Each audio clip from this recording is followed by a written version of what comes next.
So there's a few things that I wanted to chat about today.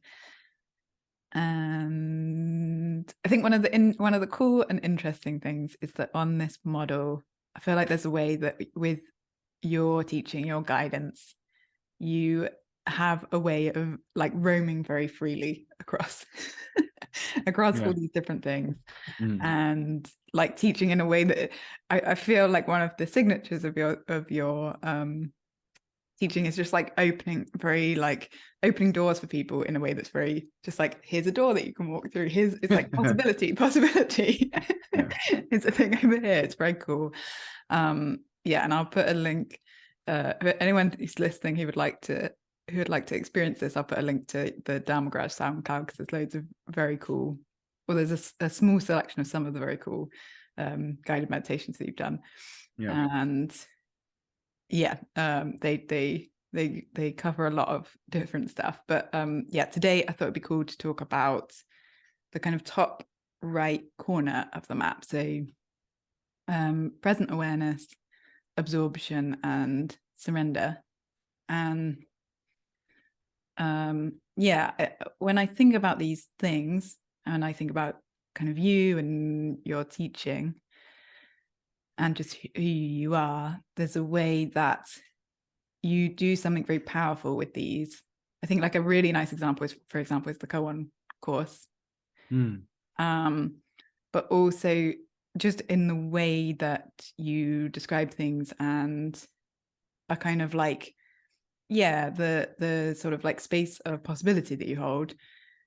We've talked about before, like with present awareness, there's a way that it can be very restrictive. When people talk about, like, be in the present, it's like, just be with this very narrow subset of like what that means, just like do the washing up nicely, or like pay attention to this little bit of experience. Whereas with you, it just feels like you're kind of like a big invitation to just like be with the mystery of like all this mad like possibility and not knowing what the present is, and the kind of like innate psychedelic nature of experience, and just being a bit like, whoa, kind of blown away by the present moment. So I don't know if you want to start by talking about that, or Sure. The first thing that comes to mind is sitting with this sort of like idea of this is it for some time, and just sort of being with the thisness or something, being valuable or whatever, to be like, oh yeah, this is it, this is just experience exactly as it is, okay, and I'm feeling into that, and it can be quite profound, and it can lead to it has an absorptive quality to it as well, and then suddenly going, wait a minute, what the fuck is this actually, right? And this, what is this, of course, is also a koan, but like, but to really be like, oh, is it though? Is this it though? Is it? And everything just being a mystery, instead of because there's a real way in which this is it, to sort of say, oh, I'm just like feeling into the bare experience as it is, has a sort of innate assumption about, it assumes a knowledge or something, which is really not possible, or not really appropriate, I suppose, even, right? It's like, no, you don't, in a very fundamental way, you don't know what this is, and pretending to do that is really ignoring the biggest mystery of experience. And I remember when I had that first sort of like, wait a minute, is it though? It was like every tiniest bit of experience exploded into mystery and magic, by itself, because it is profoundly strange to exist. Everything is profoundly strange, and I think that is a beautiful thing to sit in, So present awareness. I mean, present awareness. with a dry phrase. It's what we're talking about. It's like, okay, present awareness of what, and what is being aware, right? This, of course, this is all getting into sort of koan business, right? But there's a connection there to something I do bring up in the little koan course, which So there's a Zen teacher that I've worked with a bit called Jeff Shore, who lives in Japan, really wonderful man. And in one of his, and he's also a Zen scholar, so he's like an academic, and he writes about this stuff. And he, he's written sort of authoritative texts on ancient Zen texts or whatever. And he wrote in one of the pieces there, he talks about this sort of everything being koans, and a Zen teacher talking about mountains being koans and rivers being koans.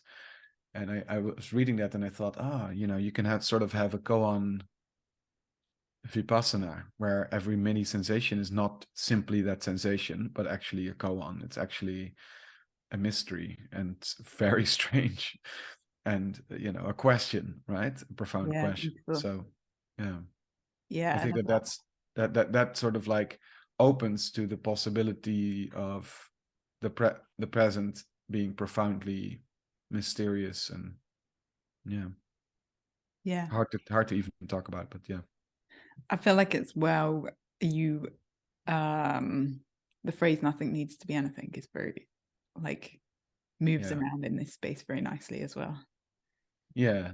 So nothing needs to be anything is sort of like, I would say it's almost like my natural go on, as they say, right? It's a thing, or at least it was for a while. And it's still quite meaningful to me, I suppose. It's the idea.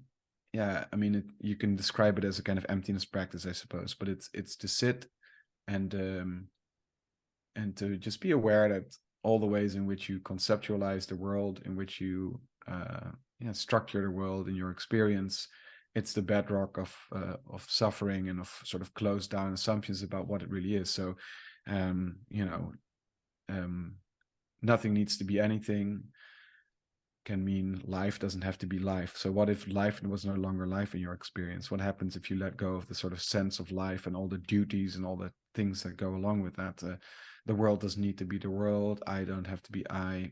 And I think one thing that I really liked about what you said about that, Rosa, was that you thought that was an interesting and useful way of practicing, but that you felt like the combination of that with, and when we talked about that maybe last year, the combination of that with a sort of kindness is where it really pops off, right? So when it's not just like a interesting intellectual or sort of like pure joyful emptiness practice, but it's also a softness to it, a sort of like a caretaking, a sort of like, okay, baby, Yeah. nothing needs to be anything, right? A sort of an openness and softness to it as well. Yeah, it seems to be really powerful. Some people in our group have really sort of taken to that idea, and I call it de-reification practice. And I think in terms of vibes, it has a lot to do with the way that Robert Bayer talks about emptiness, I think. It has that sort of like emptying out emptiness, and then the emptiness of emptiness kind of experience. But I think but it has a sort of like joyful taking a vacation from conceptualization. That could be a song, right? Yeah. Vibe to it, where it's like, nothing needs to be anything.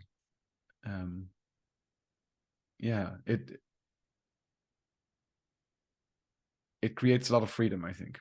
Yeah, Totally. Yeah. And I feel like there's a way that so we've done a lot of shared imaginal practice, both together, but also in the Dharma Garage, both guiding it and taking part. And I just think that you're just incredible at just like completely changing the frame that someone's in or something, just like opening up a door. It's like the nothing needs to be anythingness, where I feel like often when we've done it together or something, I'll be kind of like in a certain place and you're just like, hey, but what if that is this? Or like, how about this?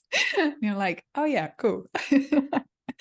That's interesting, right? I think that has to do with a sort of playful curiosity, I suppose. Like, what is it actually that's going on? What is this experience really like? Yeah. Can we look at it and can we look at it together and sort of investigate it together and just be curious about what makes it tick, you know, and maybe changing it. Like there's a way in which you can sort of like play with stuff and change it around and see what happens to it, you know, playing with stuff to learn about stuff. Yeah. Yeah. Yeah, Yeah. nice. Nice.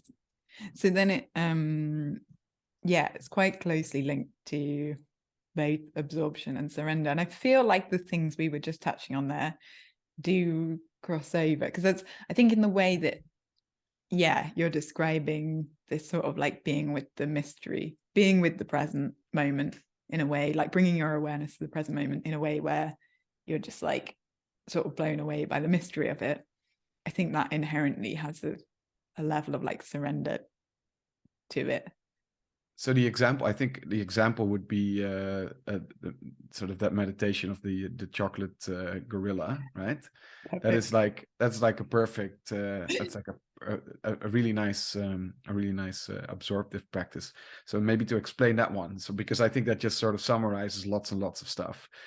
So the chocolate gorilla is basically, it's a meme on the internet, which is a chocolate gorilla slowly melting in a pan of milk and disappearing, and then in the end it's just like it's sort of going down, and in the end it's just chocolate milk. And the meditation is in a way it's an absorption meditation, but it's basically like, imagine you're a chocolate gorilla, which immediately gives it a playful energy, which helps with absorption and helps with jhana practice.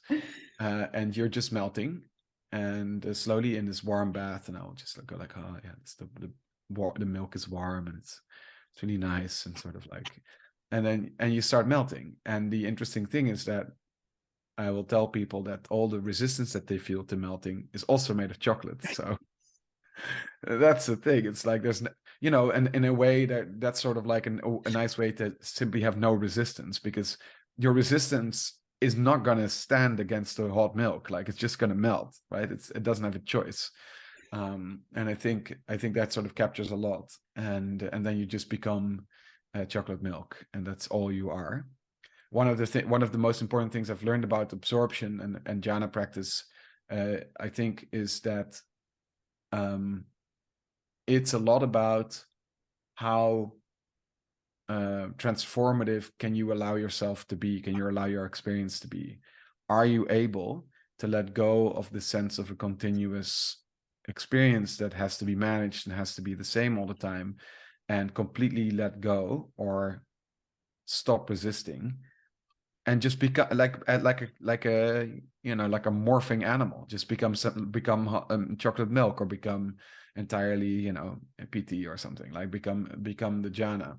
I think that's what's hard about it, because they're, you know, managing parts, you know, to use that language, in us that don't want to become chocolate milk. Yeah. They want to keep managing, and they want to keep sort of like they're on alert, right? Often. So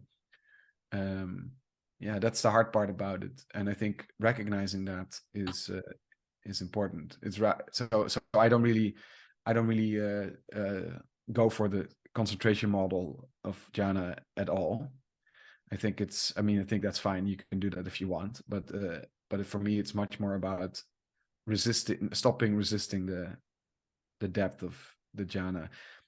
And what's really powerful about it to me is, and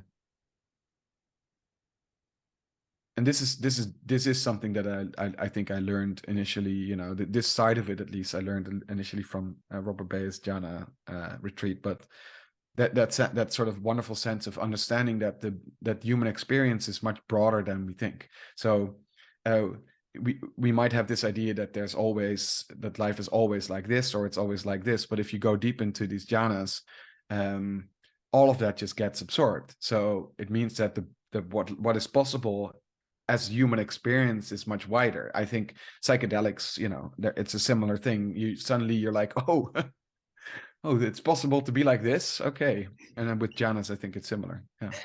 Yes. I love that. That's great. Yeah.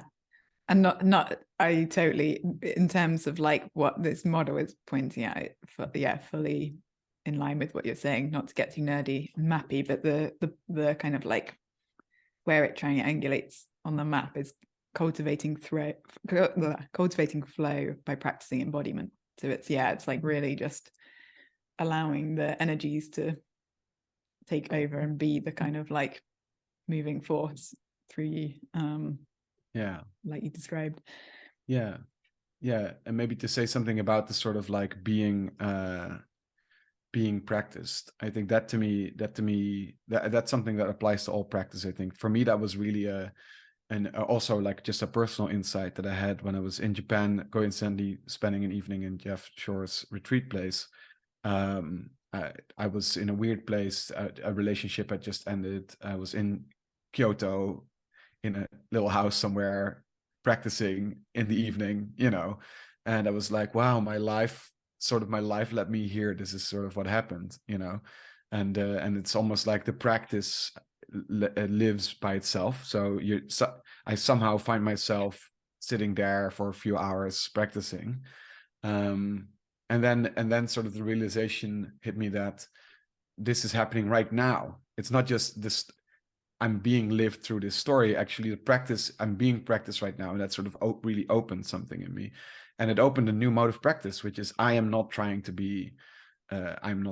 sort of do this practice. I am surrendering to the practice. I'm saying, okay, practice, you clearly have a plan, or whatever. I mean, maybe not a plan, but like there's something unfolding, and and I'm just going to not fight it anymore. I'm just going to allow, and in a way it's funny because it's not really something you can decide, but it's almost like the recognizing that you are just being practiced. Mm-hmm. It's so nice. I think with that, and that one's cultivating flow through practicing connection. And I think there's something about, it's almost like you're surrendering, and what are you surrendering to? Like for me, there was a big sort of surrender to truth and love, being like, like it's just about being like connecting to the truth. Beautiful. I think. And you and I have talked also about that sort of absorption and surrender has a lot to do with recognizing maybe your resistance, right? So we had a discussion about it a few years ago, 2 years ago, something, but there is always a subtle way in which I guess, and you sort of like help me see that there's a subtle way in which you are confronting yourself with your own managerial aspects or suffering aspects, or something that is stopping you from letting go into that. However subtly it is, there's a way in which that is always the case. And it's almost like, I think there was a nice it's almost like through the conversation we were talking, we kind of like found the bit where there's like a rhythm where you're like connecting to that sort of like beautiful aspect of life, or that different way of being that the jhana's kind of like pointing towards, and then like including the resistances, and then connecting back to the thing and including the resistances, and there's a sort of like a expansion that comes from that, like that way of being, till you can like really just rest in it and there's no strong resistances present. It's like, recognizing that the resistance is made of chocolate, and then finally right? melting the resistance. And then finally you're just like a chocolate milk. Nice. And I feel like it's interesting that with the present awareness thing as well, I think there's a way it's interesting. So cultivating emptiness through practicing embodiment, it's like, I think there's a way in which you hold this very well as well, the sense of like really de-reifying and just like opening up and making this much more kind of like nebulous, free flowy, psychedelic, like, hey, we don't know what this is, it's mystery. But also you're really good at using different frameworks and things, like we've talked a lot about Enneagrams and IFS and like different models for awakening or whatever, and like using body, heart, mind, soul. And it's kind of like there's a way where that like using frameworks flexibly can also create more like emptiness, more presence, more, it's like there's a way that that stuff obviously can take you out of the present moment, because people can get like really heady and obsessed about it, but there's also a way in which you can use it to connect more deeply with what's here in the moment for you. And I feel like you're just very good at that, and we have loads of cool, interesting conversations about stuff like that all the time.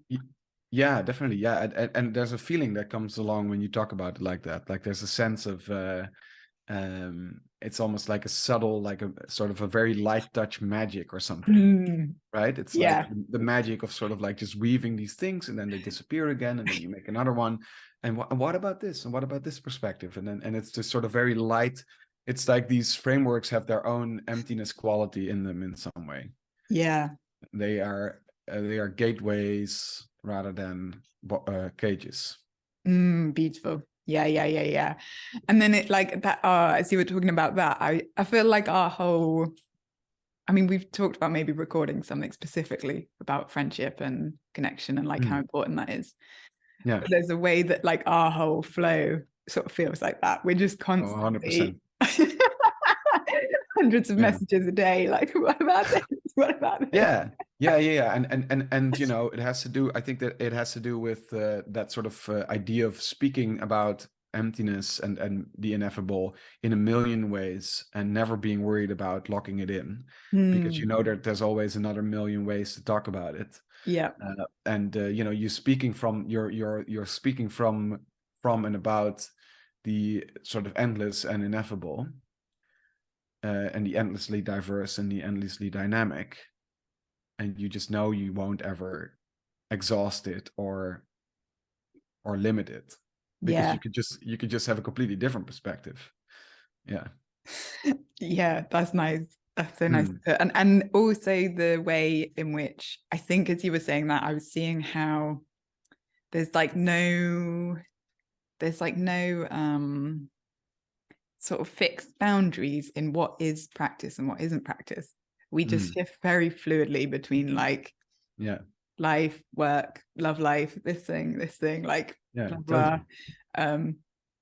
Our own connection, past, future, like it's almost like everything, Dharma, it's like everything's in the mix of the thing being expressed, and gets sort of like put into the swirl of like, oh, what if we put this bit of life into this like Dharma context, and what about if you put this Dharma context into this like life context, and just like it's not even conscious that we're kind of mixing them, it's just one big pot of stuff that is present and to be explored.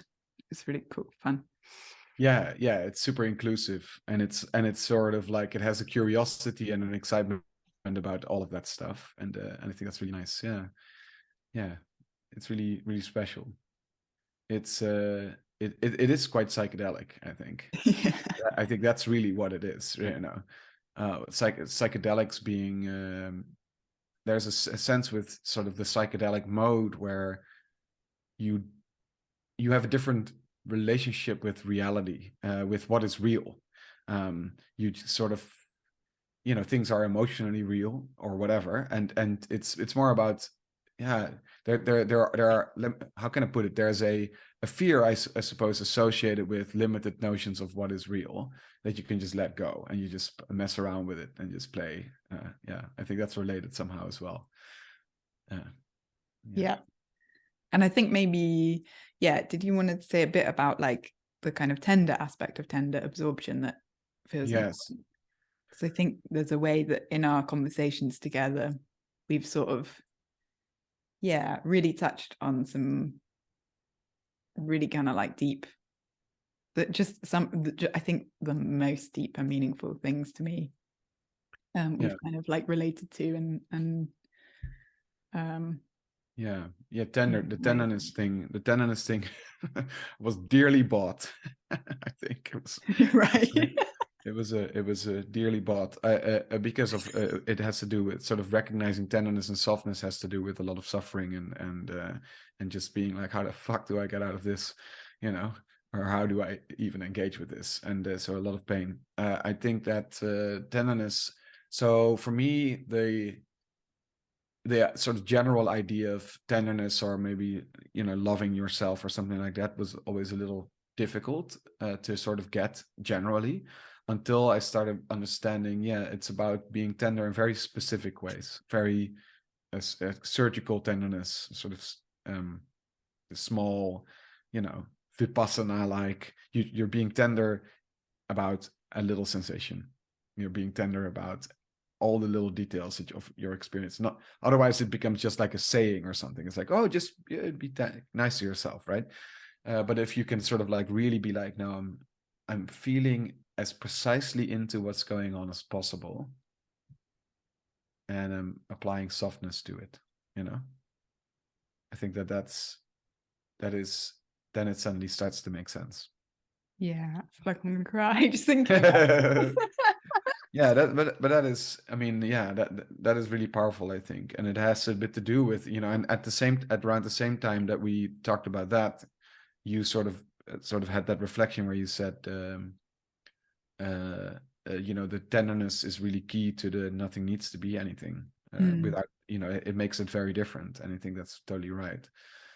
Surgical tenderness, yeah. And there is for me personally, it's a bit of a personal thing, I suppose, and I don't think it goes for everyone. But for me, I discovered at some point, what I've described as tiny tenderness, which is sort of a part of me that was almost like the most deeply hidden part of me, which is very quiet and very small and very tender. And that's sort of like, I don't know, it is but it's in a way the most core of who I am, is that sort of very, very still, very quiet, almost like a little, I always imagine it like a little firefly or something, and it's just like going,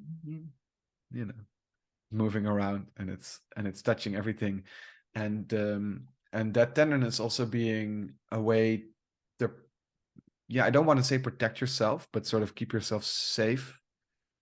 It's almost the reverse, but maybe to try to explain that, instead of having walls up or boundaries that are very hard and sort of edgy and pointy, to have that sort of tenderness and goodwill and softness be the way to just make sure everything's okay. Tenderness, tending, right? Tend to everything and take care of everything. And rather than needing your power and your darkness to sort of like defend you, the sense I almost had was the tenderness can tend to the wild beings inside of you, and then they can feel free enough to be part of the present moment. Yeah, that's so nice. Yeah, the guided meditation you did around, I think, bringing in like things that are sometimes opposites as well. So deep seriousness, deep playfulness. The guided meditation you did on our imaginal retreat of the tiny tenderness and the wildness. Yeah, definitely. Yeah, but I think when you were talking about the tenderness, I was just having kind of like lots of memories of us going into lots of very deep experiences, some of which are just like the most like, going back and imagining us as like kids, whatever, to deal with the kind of like be tender with the like most tender parts, and then I don't know, going into just like the deepest sort of like void and suffering and pain, and that having a different quality. But just that sense of like, I think the way you described it, bringing that quality and that being the thing that keeps you safe. Lovely. Yeah, I agree. And I think that doing that together, the fact that we were able to do that together in many situations that have been difficult for one of us, just being able to sort of reach out and engage with that sort of tenderness and that softness has been super, super important. And then made some big discoveries on the way, right? While suffering intensely. Yeah. Just having a really bad time. Nice. Anything else? Any last bits? Does that feel like a good place to stop? I feel like ultimately, just looping back to the present moment, it's so easy to forget, I think, that there's a question at the heart of experience, at the heart of your consciousness, at the heart of everything. There's just a mystery, and it's incredible and very strange. And to me, that sort of like awareness that this is a mystery, looking out of the eyes of a mystery into a mystery, listening to a mystery, talking with other mysteries. Yeah, that's quite something, yeah, I don't know. I mean, I feel like that's sort of like a really fundamental practice, and maybe going there first can allow you to do, not maybe, I think definitely can allow you to do all kinds of practices. It's a really good starting point. Yeah. Yeah. Yeah. Yeah. Yeah. It's very Nice. funny. It's very funny to even say like, oh, that's how you instrumentalize the profound mystery of being. It's like it's a nice backdoor into other, but screw it. Let's be irreverent about that too. Why not? Yeah, totally. Yeah. Yeah. This is really, really cool to talk about. Yeah. Mhm. Thanks. Nice. Yeah.